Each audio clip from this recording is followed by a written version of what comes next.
Materials supplied by Microsoft Corporation may be used for internal review, analysis, or research only. Any editing, reproduction, publication, rebroadcast, public showing, internet, or public display is forbidden and may violate copyright law.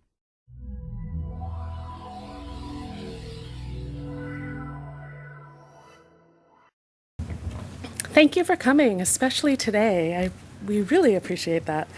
My name is Amy Draves, and I'm here to introduce Peter Hoffman, who is joining us as part of the Microsoft Research Visiting Speaker Series. Peter's here today to discuss his book, Life's Ratchet: How Molecular Machines Extract Order from Chaos. Science tells us that living beings are merely sophisticated structures of lifeless molecules. Yet life emerges when the random motions of atoms are harnessed into ordered activity by molecular machines in our cells. Peter Hoffman is a professor of physics and associate dean at Wayne State University in Michigan, and the founder and director of the university's biomedical physics program. Please join me in giving him a very warm welcome. Thank you. Thank you. Can you hear me? Is this working? Okay, great. So thanks very much for coming. This is only my second time in Seattle. The last time was 17 years ago. So it's been a while. As you can tell from my accent, I'm from Germany originally, but I came to this country 20 years ago to do my graduate studies and ended up in the end at Wayne State University as a professor of physics. And today I want to talk to you about my first book, which interestingly is about biology, which I took the last formal class in 11th grade. So that's a bit strange. Physicists typically are a little bit repelled by biology because we think of it as some kind of vast collection of things to memorize or something like that, which physicists don't like. We like it, be everything reducible to some simple principles. And so for a long time, I didn't really pay that much attention to biology either.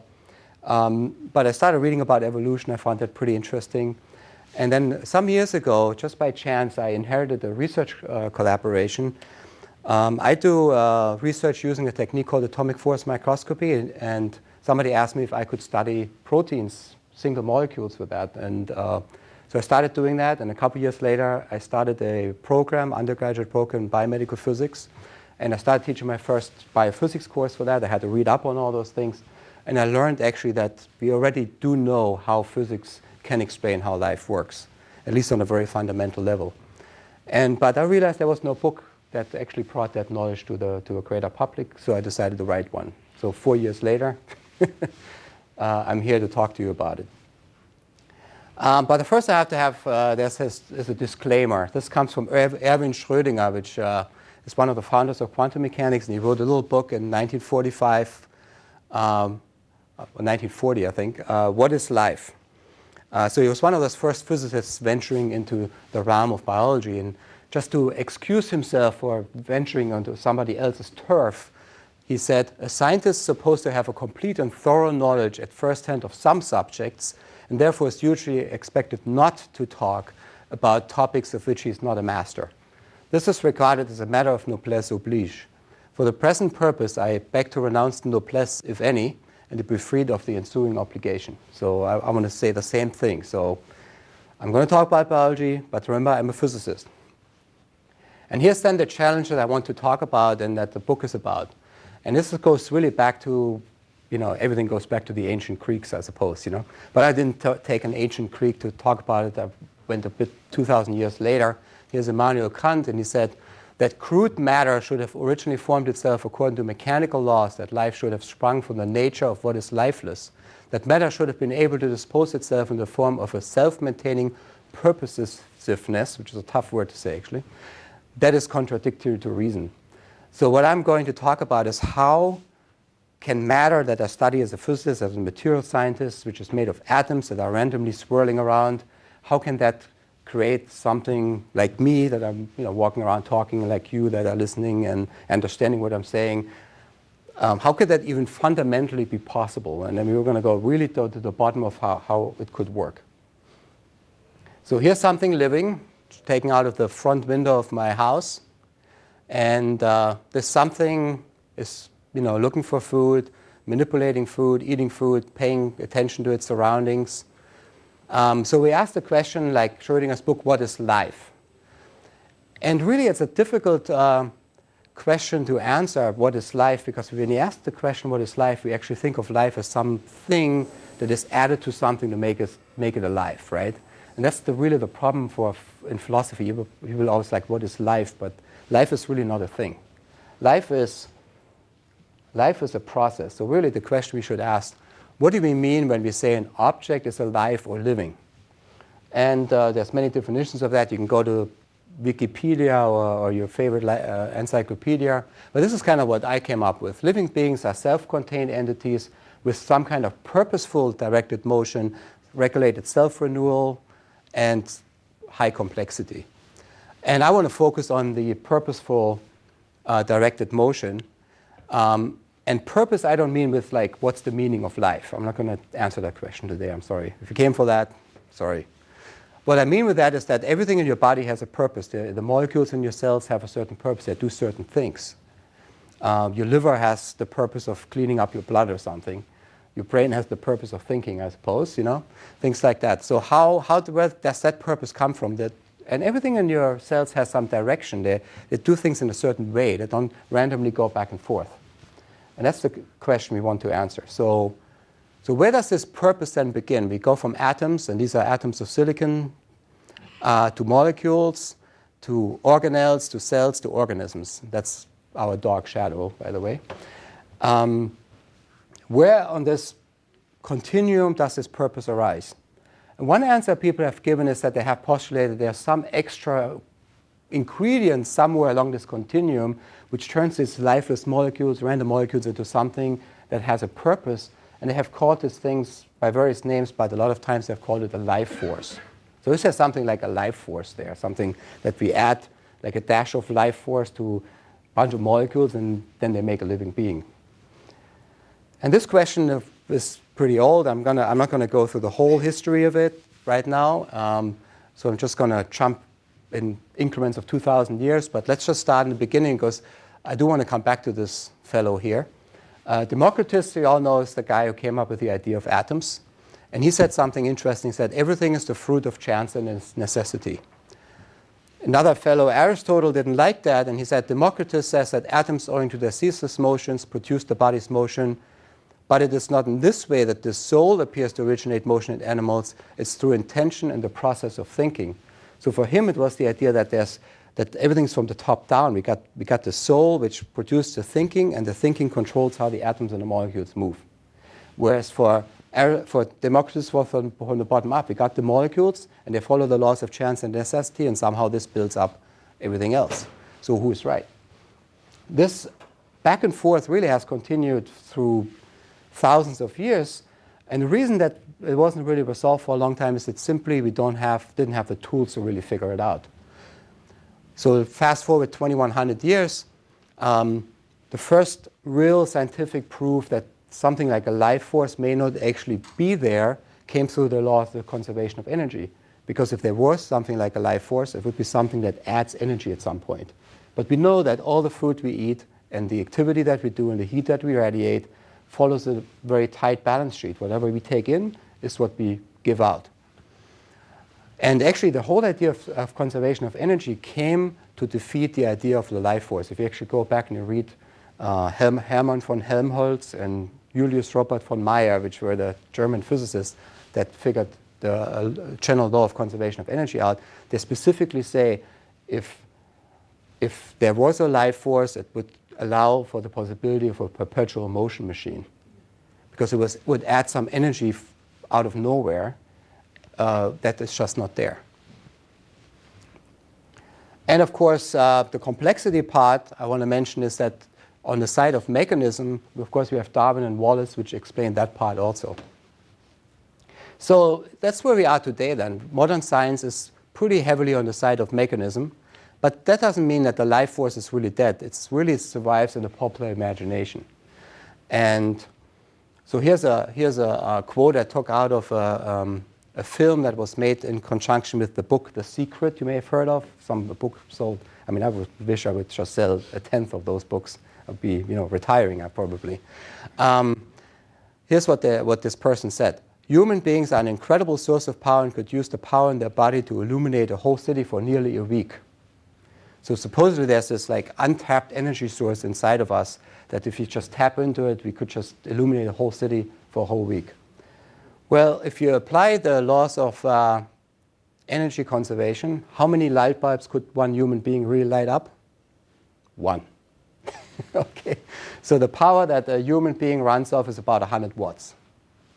That's kind of the baseline power. Which is actually kind of amazing when you think about all the things that we do. I mean, a light bulb's pretty boring. They just, get hot, shine a bit of light, that's it. We do a lot of stuff on 100 watts. But we certainly can't light up a whole city. So there's no life force. But that still doesn't really help us because we still have to explain where does this purpose originate from those random motions of the atoms. And so the history of science then is a history of reductionism. It's looking at smaller and smaller pieces, from the early books on anatomy to the discovery of cells by Robert Hooke, the cell theory in the 1800s, the X-ray picture here of Rosalind Franklin of DNA, which let Crick and Watson figure out the DNA structure. Here's Peretz and Kendrew, Nobel Prize winners, figuring out the structure of proteins, to modern times when we use atomic force microscopes to, this is a 10 nanometer bar here, to get pictures of proteins at the scale of 1 or 2 nanometers. So we have looked to smaller and smaller scales. The question is, have we found the answer as we looked at these smaller and smaller scales? And you're probably going to expect me, no, we keep looking and there's nothing there. Well, not really. We did find the answer, and it did happen to be at the nanometer scale. Just a real quick, you all know what a nanometer is, but it's always nice to just get a feel for what it is. A nanometer is 100,000th of the width of a human hair. A nanometer to the size of a human is the same as a human to 10 times the distance from the Earth to the Sun. A nanometer is so small, if you were shrunk to the size of a nanometer, it would take you 82 years to walk the length of a human being, of a full-size human being. So that's kind of, and yet, as we will see, our bodies are filled with trillions of little machines that walk around all the time. Matter of fact, when I lift my arm, there's just thousands, trillion, millions of machines pulling little ropes and pulling up my arm. And they are of this size, of 10, 100 nanometers. And they're constructed, like all biomolecules, as polymers. They're constructed as little units that are strung together and by the laws of physics fold into intricate shapes. This is happens to be a protein that I work on. And this is the basic idea. You have units in a protein, which most of the molecular machines are made of proteins, not all of them. Some are made of RNA. They're units that are strung together per instructions in the DNA, but then physical laws make them fold into certain shapes, depending if some of the side groups here like water or hate water or whatever.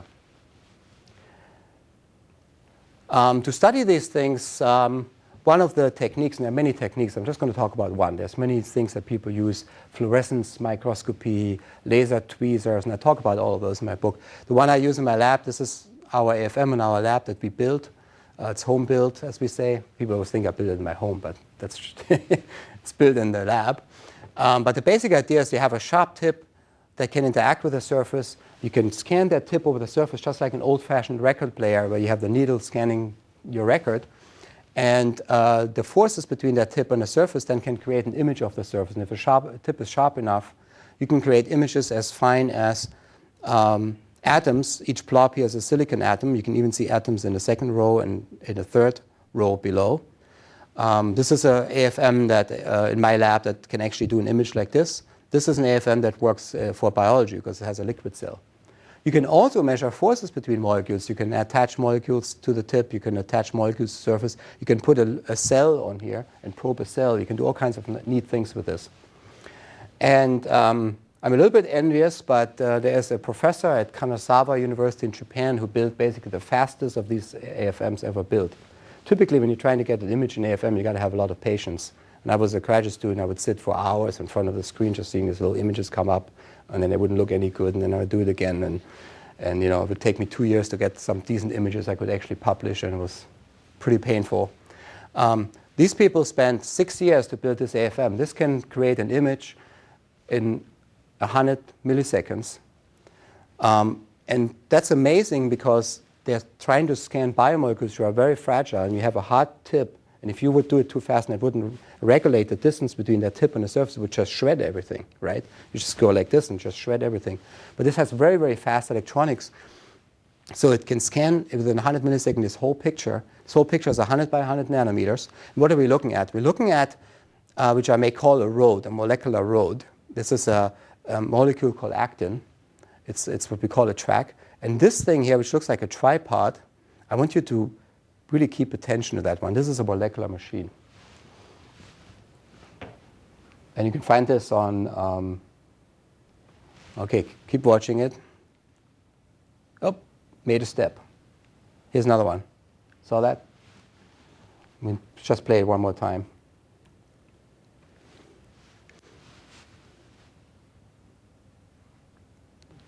It's like a little walking man that's 50 nanometers high, okay?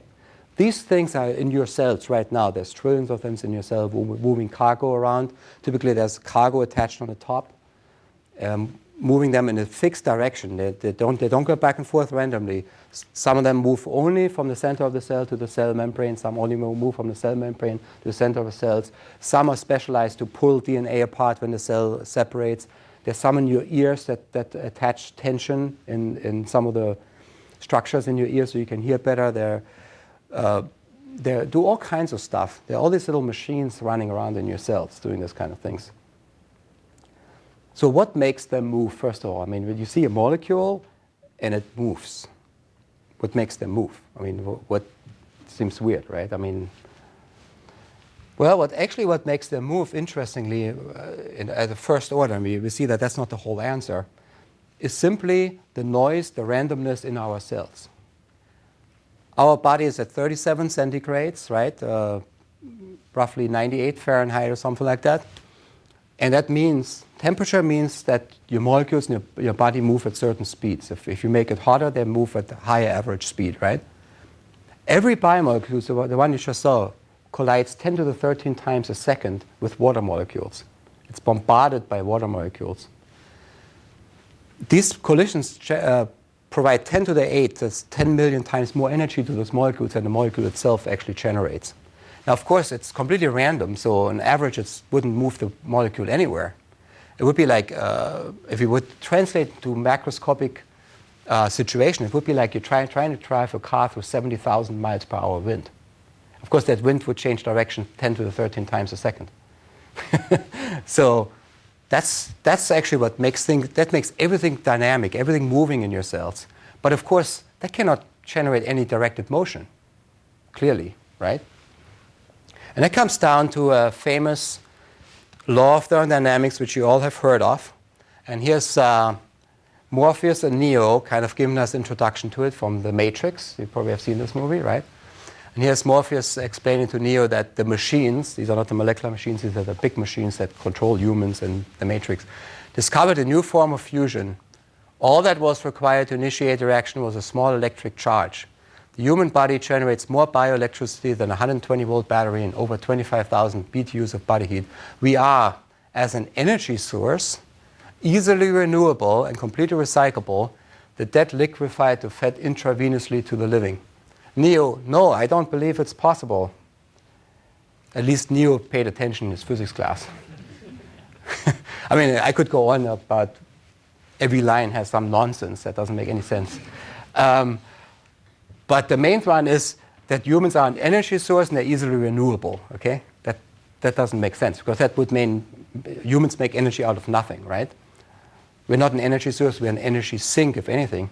And that comes down to the second law of thermodynamics that you all have heard of, and this concept of entropy. And here's just a simple summarizing what the second law is. There can be no process whose only result is to convert high entropy, which is randomly distributed energy, into low entropy, which means simply distributed or concentrated energy. So if you liquefy a human or something, that's pretty simply randomly distributed energy. There's not much content in that anymore. You feed it to another human, they radiate heat, but they don't really generate energy because heat itself is a random type of energy. So you cannot generate all that energy out of this without having another input of more ordered energy. Just like a refrigerator. Your refrigerator actually does lower entropy. And your ice cream has lower entropy than your melted ice cream, your frozen ice cream has. But it does that by taking an enormous amount of low entropy energy out of your socket, right? And heating up your kitchen. That's why you can't cool your room down by leaving the refrigerator door open, right? So this would never work. Well, so how do the molecular machines work? They clearly take random energy and turn it into directed energy. And I just told you they're animated by the molecular storm, by the random energy. But how do they not violate the second law? Maybe they do use this little special fairy dust or something, right? Let's ask this guy. Well, not that guy on the left. You know who that is. The guy on the right. That's Sir Arthur Stanley Eddington, who was the first to do an experiment that actually proved general relativity by seeing the bending of the light around the sun. But he said something else, which is quite a famous quote. If your theory is found to be against the second law of thermodynamics, I can give you no hope. There's nothing for it to collapse in deepest humiliation. So, well, if somebody is called Sir, right, we should take it very serious what he has to say. So this brings us to this little critter here. This problem about violating the second law led to all kinds of what we call in German Gedanken experiments, meaning thought experiments. And one of those famous ones is Maxwell's demon. And the idea there was like, well, maybe we can come up with a situation where disordered energy can turn into ordered energy without violating any second law of thermodynamics. So what's the situation? We create a little nanometer-sized demon, which controls a little trapdoor. And we have gas on both sides, which have some fast molecules, hot molecules, and some slow molecules, cold molecules. And he opens the door just to let the hot molecules into the left chamber and the cold molecules into the right chamber. And when he does that for a while, this is what we get. We got all the hot molecules over here that move fast and the slow molecules over there. Well, now he has created a random situation. He has ordered it. Now we can actually take this and just stick a little turbine in there, and the hot molecules are going to want to go back in here, and they drive the turbine, and I can extract energy from this. So where's the problem? Why does this not violate the second law? This has actually created lots of headaches for physicists. Now, of course, you could say, well, we have a demon here, has to open doors, and he has to maybe think and measure, and maybe one of those things needs some extra, creates entropy, basically. Well, we can automate the demon. We get away from this little creature, and we just create a ratchet, a little machine that can do the same thing. And this comes down to Richard Feynman. Actually, it goes back to a fellow called Smoluchowski in the beginning of the 1900s. And Richard Feynman picked it up in his Feynman lectures to illustrate the second law of thermodynamics. And he said, like, well, let's assume we have a ratchet that's like a wheel with asymmetric teeth and a pawl with a spring. And we have the water molecules floating around. They just hit this wheel, and the wheel kind of randomly turns back and forth. But because this pawl is there, it really can only move counterclockwise. It cannot go counterclockwise because there's too much of a steep incline here. So we could actually make this little ratchet, and it would only turn in one direction, would take energy out of the heat bath, turn into ordered energy, and we'll be all done. And that's how our molecular machines work. Well, wait a minute. You're violating a second law here completely. That can't be. So what he actually did, he studied in a little bit more detail, and he showed that, wait a minute, the pawl itself is also going to be hit by water molecules. It's also going to get just as hot as the wheel, and it's going to randomly open and close, and it's going to do that just enough that it sometimes will allow the wheel to rotate in the clockwise direction. And it's even more likely to rotate in the clockwise direction because the pawl is already kind of bunched up to this edge. So if it opens, it doesn't have far to go to end up over here, and then it will just push down and turn the wheel that way. And you can do the balance of equation. What's the probability for it to go to clockwise, and how's the probability to counterclockwise? And you can show mathematically, without a doubt, it doesn't matter how tough you make the spring up here, it will just wiggle back and forth randomly. It will never make any headway in any direction.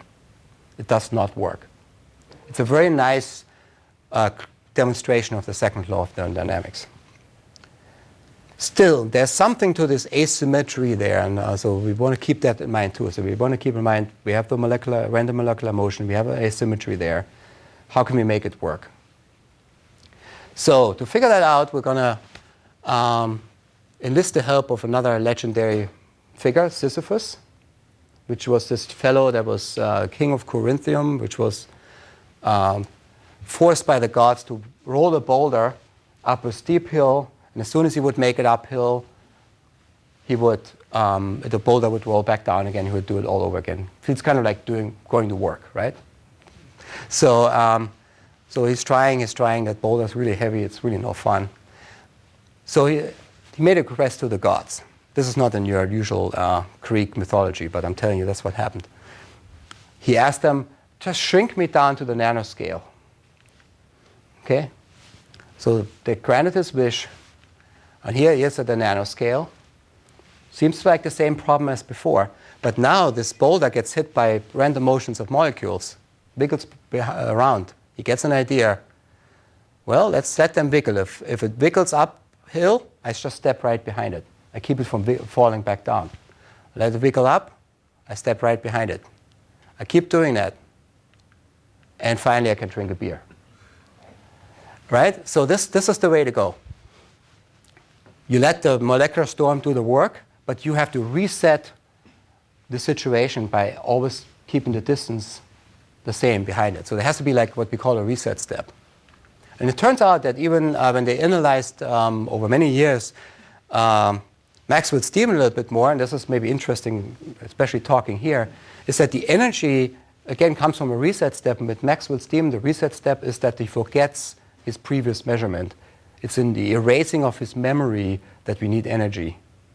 So if we can ever build a computer built out of superconducting wire that doesn't dissipate any energy, that, with perfect transistors that don't have any impurities in them and all this other kind of stuff, it's still going to cost energy as soon as you erase memory. And you always have to erase memory to make place for a new measurement. So it's this reset step that makes it work. How does it work with a ratchet? Again, reset step. So we have the ratchet. What would be the reset step? Well, let's from time to time weaken the spring or take the spring out. Sounds weird. And then we put the spring back in. We take it out. Why would that make it work? Well, let's think about it for a moment. Right now, as the spring pushes down, the pawl here spends most of his time right on the edge of this tooth. It's a further distance to go to the tooth to the right. Well, if you weaken the spring, it's more likely, it's not always happening, it's just a probability, that the wheel will just happen to turn this way. When the spring is put back in, it will push on this incline and push it back down and turn it even more that way.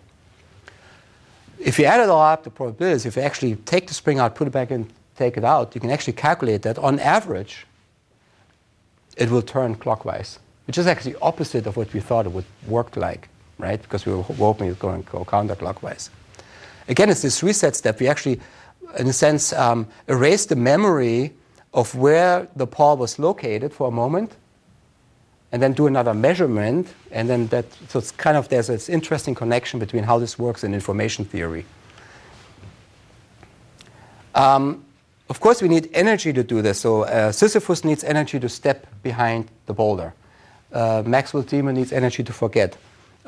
We need energy to take the spring out and put it back in. And ourselves, this energy is provided by this molecule called ATP, adenosine triphosphate, which is basically from breaking down our food. It goes through these things called mitochondria, which I'm not going to go into detail today because we don't have enough time.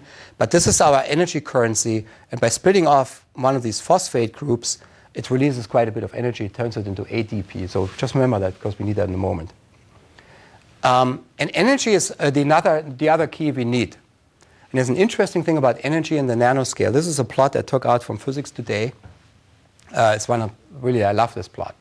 What these people did is they plotted different types of energy, mechanical energy, like bending and breaking something, electrostatic energy, like putting charges on a sphere, chemical bonds, and all these kind of things.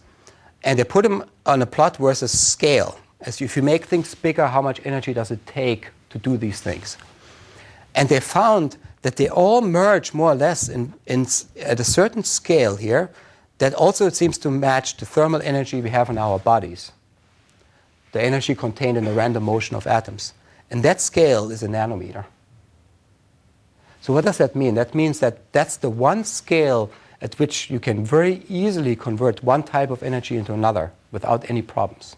You can take chemical energy, turn into electrical energy, or mechanical energy, or thermal energy, or all of those things are very easily convertible because they're all of the same magnitude. It's the ideal scale if you want to make a molecular machine. It's the nanoscale, and that's where they are.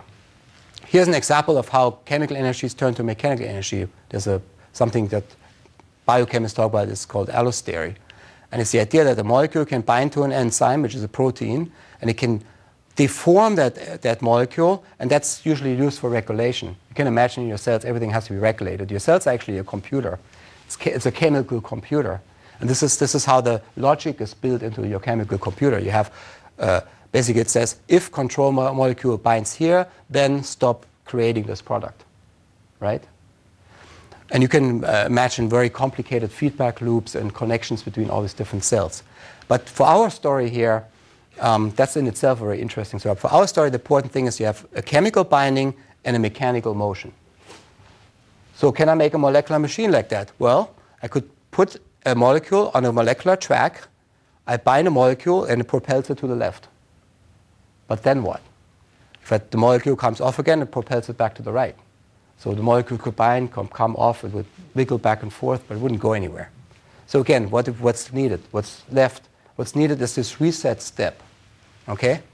So here's the reset step. We want to detach the molecule from time to time, let it freely move, and then reattach. And if the track has an asymmetric, what we call energy landscape, then this will actually move to the left on average. And this is shown here in probabilities down here. To detach, we need energy. So this is where the energy input comes in. This is where the second law is not violated. We stick on the surface, so that's really strange. So we don't violate the second law because we need an energy input to provide a reset step. And this reset step actually a lot of times is simply detaching from a track. And hopefully the music works here. So I'm going to show you how this molecule that you saw in this little movie in the beginning actually moves. And we have the Sorcerer's Apprentice to help us with that, because you remember Mickey Mouse trying to, control the walking brooms. So that's what we have here. So here's another molecule. The one I showed you in the movie was myosin, but this is kinesin. They work similar. Here's ATP attached to the left foot. ATP breaks down, the foot detaches, dangles back and forth by a thermal motion. The ATP on the right attaches to the front foot. By an allosteric change, it makes the leg bend. This biases the foot forward. The foot goes down, ATP is released. Another allosteric change makes it attached to the track. Here we are, the same situation as before. ATP breaks down, foot comes loose, and so on. That's how it works. Here, we'll go through it real quick again because it's fun. Here we go. Now, how have people figured this out? They have figured this out by using fluorescent techniques, by using AFM, by using laser tweezers, by all kinds of tricks. By doing mutation, by kind of disabling a certain part of the molecule and see what it does then, and very, very painstakingly. This is how it all works. It's a complicated diagram, but I'm not going to go through all of it. But the point is that we have allostery, which creates an asymmetric energy landscape and converts chemical to mechanical energy. We have a random motion, and we have a generous supply of ATP. You always have to have more ATP there. It has to be out of equilibrium. That's another key issue I didn't address. That's why we have to keep eating. If we starve, we die, right? And that's why the second law is not violated, because as soon as your ATP and your ADP levels become the same, then everything stops moving. Because this whole machine can go backwards too. If you have more ADP than ATP, it will actually move backwards. And if they're the same, it will move randomly back and forth. So the biasing is done in a very subtle way through these reset steps, just by having more ATP than ADP in your cells. I'm going to finish up here. This is a diagram of all the myosins that are known for now and their evolutionary relationships. There are 17, I think, different groups of them. Myosin 2 is the one that moves your muscles. Myosin 5 is the one that I showed you earlier in the little movie. Evolution itself, one last thing I want to drive home is the idea of the ratchet. It's very universal. So the idea is that we have randomness in nature, and we have some kind of ordering component, and together they create order out of chaos. And evolution itself is a ratchet, when you think about it. You have something, an old structure, maybe a not quite as efficient myosin molecule, and by noise, which is mutations, many, many new structures are created, but then they're filtered, and you get a better adapted structure. It's a ratchet. It ratchets up complexity. Even thought, and this is speculative now, you can think about how does new innovation happen? Maybe, if you guys, maybe some of you work on artificial intelligence, how do you get a computer to come up with new ideas? You're going to have to put some randomness into it. Without randomness in there, without just randomly generating things and then filtering them through something that you already know, you cannot create novelty. I don't think it would work. Because if you're just combining stuff that already is there, it's kind of like you're not making a new car by turning it red instead of blue, right? That's not really novelty, right? When we think, when we have new ideas, when we have intuition, we basically, that comes from the fact that there's always random stuff going on in our heads subconsciously. And some of it comes in our consciousness because it's filtered through what we already know. So even that is a ratcheting mechanism. So I think it's a very general thing. So I would say the last laugh goes to this guy, Democritus. Really, truly, everything is the fruit of chance and necessity. Thank you very much.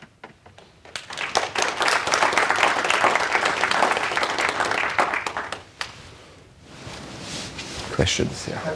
I have a question. Yes, I enjoyed on your slide where you had the Earth and the Moon, just because you're visually showing that. I come from a design and code background. Yeah. So one aspect, I love this as a layperson, this topic, but one challenge I have on the visualizations, and I was looking forward to your book or in your talk, is they say everything with Brownian motion, it gets hit by water molecules. Right.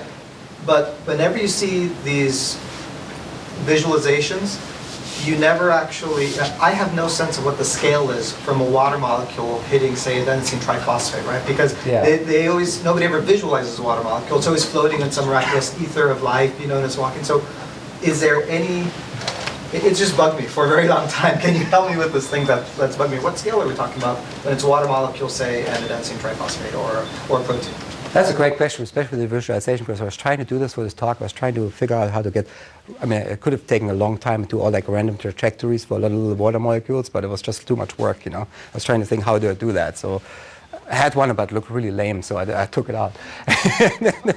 It's tricky, But the water molecules are the typical size that we say, because some of my research I do, and you see it in the book, is I actually look at structure of water.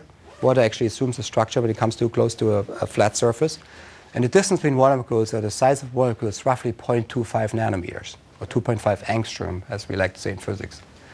So it's a lot smaller than some of these molecules are 50 nanometers. So, it's 100 times smaller. So they're tiny little things, but there's so many of them, and they hit these molecules like so many times every second. So it makes everything just chitter. You can think of it just chittering. You got the molecules, they just chitter all the time. They're shaking all the time because they're hit by all these little water molecules. So it's kind of more like basketballs and active pebbles, right? It's just, for some of us who are intuitive problem solvers, then we think, well, what's the liquid? Like sandblasting. There's no liquid. No, I'm thinking of like sandblasting. Stick something in there and just hit it with sand grains or something. It makes everything kind of shake and chitter. And the shaking and chitter allows it to get over these. I didn't talk about it. In chemistry, we have this thing, activation barriers, because every time you want to walk from one place to another, there's an awkward moment in between where, you go from one low energy to another low energy state. All this shaking and chittering, that helps to get over all these activation barriers. And that's what finally makes it move. Another question. So rather than depending on ever faster AFMs and less destructive ones, right. How are you doing on understanding the lower level processes well enough to model them and predict and look for new machinery that way? Yeah, that's so what people actually do these days. So besides figuring out how they work, which I said it's very painstaking because you have to do many different ways. So the AFM is pretty nice, but it's very tricky to do. I mean, these are still the only people who ever managed to do this, I have to say, and even they can't do it every day. But people already were figuring this out before by attaching little fluorescent labels on the leg or on the top and seeing how they move. But the next step would be to make your own molecular machines. I think that would be the way to do it, and that's happening now. I mean, people have taken inspiration from nature, and they have made their own machines out of DNA or these kind of, actually, funnily enough, out of DNA. There's a lot of those, although in nature, molecular machines are not made out of DNA, but you can. So you make it small enough and you build this asymmetry into it, and you have that heat motion, and you have a supply of energy, which can be anything, even shining light or something. You can make little molecular machines, and I think that's really where the future is too. So the Feynman and Drexler style work is not at all ruled out now. Pardon? Feynman and Drexler style work is not at all ruled out. Oh no, I don't think so. No, I think we just have now. Drexler is interesting because he's mostly talking about making silicon-based machines, and I think that's going to be really difficult. You can see they need that floppiness. I think to really make it work, that's why it works in biology. You need floppy machines. They need to be floppy enough that they can be chitter around, and then So I think they have to be like biology. So that was actually leading into my question. I was just wondering, Drexler doesn't concentrate particularly on silicon. He's got other organic molecules. Well, nanosystems, he's interested in all sorts of things, diamond and graphite, all sorts of things. But one of the things he seems to think is that we will improve on nature by being essentially dry, getting rid of the sloppy wet stuff. But it sounds like what your thesis would be, no, he's barking up the wrong tree, that actually the sloppy wet stuff is crucial. I would think so. I mean, I'm not going to, as a scientist, I'm not going to say that the other thing isn't possible, because you could imagine that the dry stuff, if you had a certain temperature, of course the atoms inside the dry stuff are also shaking. So it may be shaking and chittering all by itself without having the outside molecules having to hit it. But I think it's much easier. I mean, nature has shown us that. When you think of evolution, we have a whole universe of silicon-based materials out there. They're called rocks. They don't move around. They just don't do much. They just lie around, right? So it seems to me that nature kind of has hit on the way to do it, but I think his thesis is that there's kind of a barrier that there was no way for natural systems to overcome. If you get beyond that, then you could build entire masses of things. But possibly what he's going to do, he goes along with strength and things like that. But possibly in getting the strength, he's going to lose the randomness, which is the key to the more intelligent side of things. Yeah, I mean, I talk about it in my book a little bit. You can, how do you withstand this thermal motion? You could make something very strong, but then it wouldn't really move much. Or you can make it too floppy and it would just be swept away. You got to find that little sweet spot right in the middle to make it work. And I think that applies to all of those things. Are these biological machines in any way conceptually different from how catalysts work in chemical kinetics to facilitate things to bias in one direction? I think there's a lot of overlap. Obviously, I mean, the whole chemical background of that, which I kind of skipped over since I'm a physicist, is that, yes, it's basically a non-equilibrium thermodynamics. If you have a reaction and you have too much of the input of the reactants, you're going to bias it towards the products. And that's a direction, right? So chemically, how do you create your direction in this case? Of course, included all the coupling to mechanical motion or the other kind, is by having this extra large amount of ATP around at all times. And as soon as ADP is produced by breaking down the ADP, you pull the ADP out, you recharge it to ATP in the mitochondria, and you always have this non-equilibrium situation. So you drive your reaction from a high energy state to a low energy state, and that gives you the direction. So it's very much related to those kind of chemical ideas. All of those things that's what I kind of find pleasing about the whole thing. It's like all these things come together. My research, I consider nanomechanics, so I like the mechanical idea of it. But mechanics and chemistry, and when you look at mitochondria, even electricity, because it works all by separating charges, thermal motion, all of those things come together at the nanoscale, and they all kind of become almost interchangeable with each other. Bacteria have actins? Bacteria have actins, I believe so. Well, that's a cytoskeleton thing. Okay, that's a good question. That's where my biology knowledge goes a little bit. They call it the ribosome, but that's one kind of ratchet. But I don't recall reading in bacteria about anything with the. You know, you may be right, because bacteria, their shape is mostly determined by their cell wall. And the actins and all that kind of stuff is actually used to change the shape of a cell, and that starts really with eukaryotic cells that do a lot of that. But I'm not entirely sure. I would have to look that one up. But a lot of things that we have, bacteria, they have, like you said, a ribosome, which I didn't talk about, which is this machine that translates RNA into the proteins. That's like the factory floor in our cells. Bacteria already have that. So there's a lot of overlap. But then there's a lot of stuff that bacteria don't have. They don't have mitochondria, for example, because they were bacteria themselves at some point. I have an online question, which is, where do the machines come from? Okay, that's a great question. So this is always the big question, of course, where scientists don't have a good answer.